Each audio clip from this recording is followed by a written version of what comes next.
our nation and our armed forces. Under the dynamic leadership of Field Marshal Sayyid Asif Zardari gave a befitting answer for the tribute that we are paying today. This is to the martyrs of the war. This is in faith to remember what happened, in how many days it happened, where it happened, and this will go down in history for everybody to remember, whether today or day after.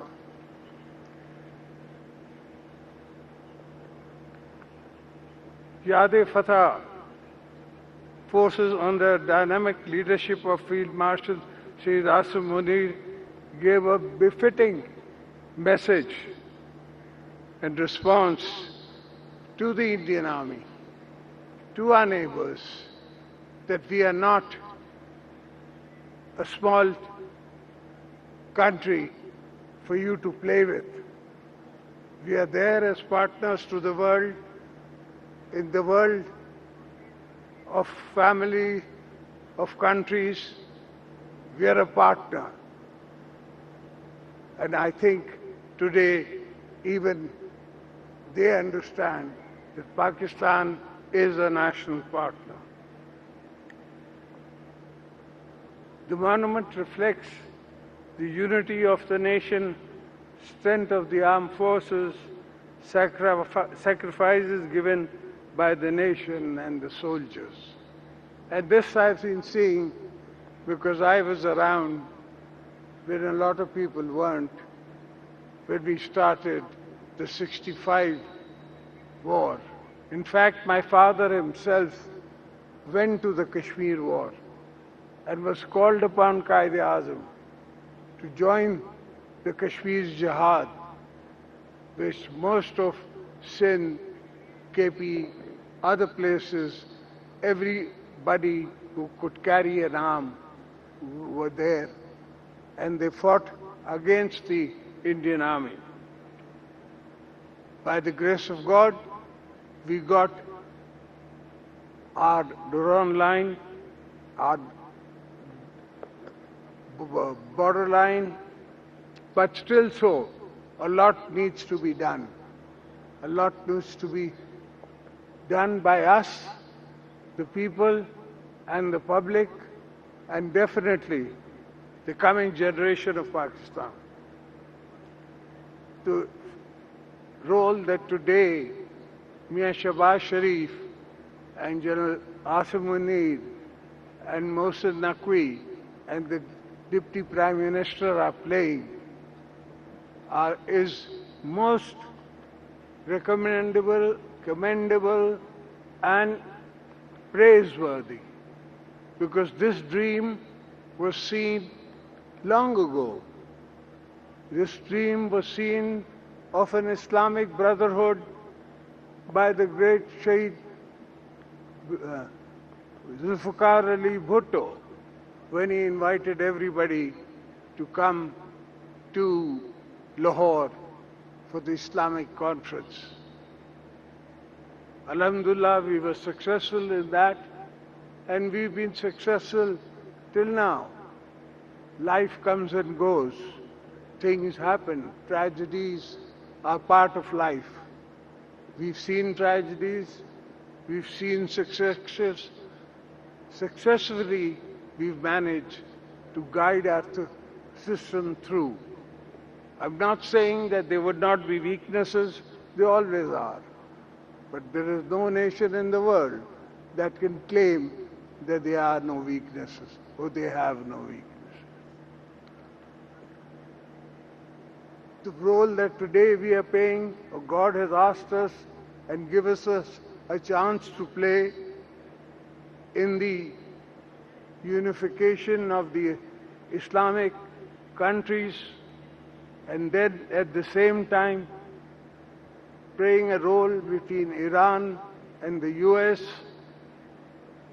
US has understood and has, of course, been grateful to our Field Marshal, and 90 times I think he's taken his name and said he's my best Field Marshal.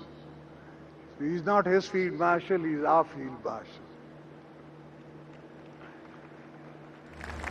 The Makkah Joint Defense Agreement is indeed, again, a tribute to y'all, to the Prime Minister, to the Deputy Prime Minister, to the Chief of Army Staff, to our Field Marshal, and everybody else who is involved, whether from Saudi and Mohsen Naqvi for Iran, or whichever country is playing their parts, which I can't talk about, but I can definitely remind them and remember them and accept the fact that there are a lot of people who are interested in peace. Nobody wants war. War is something which is a destructive road. War was when necessary, when you could occupy, when you could feed, you could keep, you could possess, you could increase your capacity, larger countries. Today that is not the case. You can't. It won't happen. So rather than having weak states all around the Islamic states, all around the Islamic world, we would definitely accept and defend and work with states which are coming together to make the world a better place. The Indians have a different point of view. They have their own agenda in mind. They believe in Akhand Bharat. But there is a lot in between which they have forgotten. We are Muslims. They are not. But we are Muslims of the mindset that we tolerate.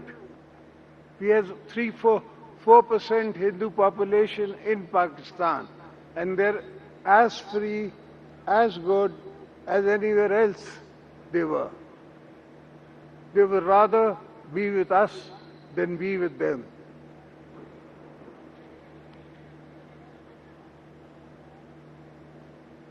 The Gaza genocide cannot be acceptable to any nation, any country, apart from Israel. That nation, since it has come into being, has only played with war games with the world. And today, Alhamdulillah, Pakistan is part of the hope that we will stop them in their in the fields. We will not allow them to take over this region. A greater Israel is a dream which somebody saw on a wrong day. Our nation definitely needs help. We need help in our studies, we need help in our educational institutions, we need help in our professors. And I'm telling you, this is the era of even the world coming back. I know a lot of people all around the world who at my age or younger than me are coming back to Pakistan. They want to do something for the country. And then living wherever they are living, the promised dream that they had, that dream hasn't come true. And no dream comes true in somebody else's constitutional mindset. It is only our own. This is our dhati, this is our nation, this is our land, this is where we are going to live and die. We can count 7 generations in my ancestral graveyard here in Pakistan. Even if I had the offer to be a king somewhere else, I would rather be a peasant in Pakistan than be a king anywhere else.